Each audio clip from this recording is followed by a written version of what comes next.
नमस्कार, सत श्री अकाल, आदाब। आप सबको निठारी किलिंग्स का नाम तो याद है, जो कि इंडिया के डार्क क्रिमिनल केसेस में से एक है।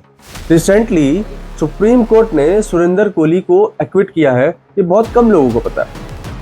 आज हम इस वीडियो में सेंसेशनल डिटेल्स के बारे में नहीं, बल्कि लॉ पर बात करेंगे कि कोर्ट ऐसा वर्डिक्ट देने पर मजबूर क्यों हुआ।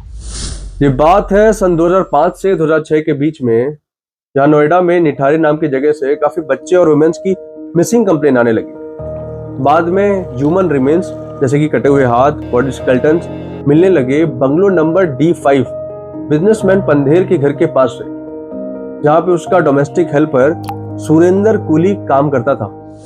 अब टोटल 13 केसेस बन चुके थे। शुरुआती ट्रायल्स में तो कोहली को कन्विक्ट कर दिया गया, उसके बाद डेथ सेंटेंस भी मिल चुकी थी।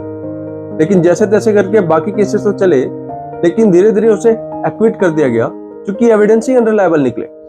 अब नवंबर 2025 में कोर्ट ने एक रेयर पावर यूज की, क्यूरेटिव जुरिसडिक्शन की। ये तब यूज होती है जब जस्टिस का पूरा सिस्टम स्लिप हो जाए या फिर कोई ट्रायल में ग्लेयरिंग एरर आ जाए। तो कोर्ट ने इधर नोटिस किया कि 12 केसेस में एक्विटल, सिर्फ एक केस में कन्विक्शन, और सबका बेस एग्जैक्ट सेम एविडेंस। तब कोर्ट ने सीधा बोला, law can not speak with two voices, और फिर केस को रीओपन किया गया। अब चलते हैं जजमेंट की कोर पर, जहां पे कोर्ट ने क्लियरली बताया कि किस वजह से ये जजमेंट टिक ही नहीं पा रही थी। अब इसे समझने के लिए मैं आपको 4 लीगल कॉन्सेप्ट समझाऊंगा। अब पहला है कन्फेशन। इंडियन लॉ बिल्कुल क्लियर है, कन्फेशन वैलिड तभी होता है जब वो वॉलंटरी हो, यानी बिना किसी प्रेशर के। अब यहाँ पर हुआ क्या कि कोहली को 60 डेज तक कंटिन्यूसली पुलिस कस्टडी में रखा गया, वो भी बिना किसी लॉयर के। और तो और उसकी मेडिकल कंडीशंस के डॉक्यूमेंटेशन भी प्रॉपर नहीं थे।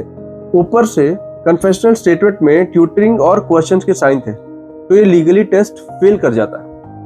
अब लॉ सिंपल है, अगर कन्फेशन वॉलंटरी प्रूफ नहीं होता तो वो लीगली वर्थलेस हो जाता। अब दूसरा है डिस्कवरी।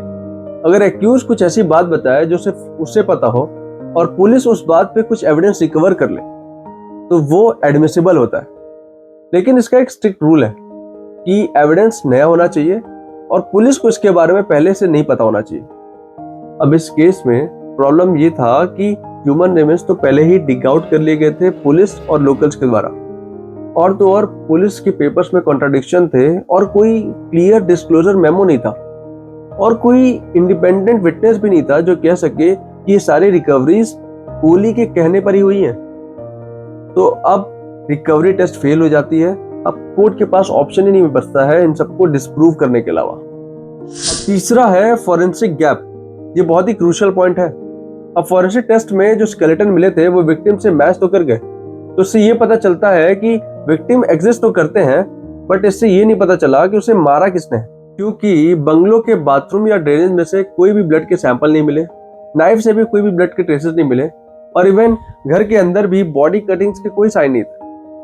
अब कोई भी बायोलॉजिकल साइन नहीं था जिससे कोहली को क्राइम से लिंक किया जाए, यानी सर्कमस्टेंशियल एविडेंस का ये चेन भी ब्रेक हो गया। अब फोर्थ है फंडामेंटल राइट्स की। कोर्ट ने सीधा बोला, अगर सेम एविडेंस पर 12 केसेस में एक्विटल हो जाए और किसी एक केस में कन्विक्शन रह जाए, तो फिर ये वायलेशन है आर्टिकल 14 की, यानी कि इक्वालिटी बिफोर लॉ भी फेल हो गया। अब एक इंपॉर्टेंट बात जो आमतौर पर कोई नहीं बोलता, वो है मीडिया ट्रायल। सुरेंद्र कोहली पर serial killing country boy Surendra Kohli Noida के निठारी गांव के बारे में निठारी केस में मीडिया ट्रायल ने पूरा एटमॉस्फेयर को ही पॉइजनस कर दिया था।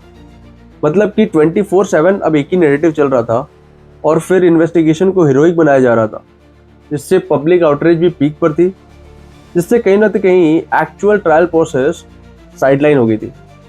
कोर्ट इसलिए बार बार प्रोसीजरल फेयरनेस के बारे में बात करता रहा, क्योंकि पहले के ट्रायल्स और प्रोसीजर्स मीडिया ड्रिवन से इतने इन्फ्लुएंस थे कि वो कभी भी legally proof of chain create ही नहीं कर पाए।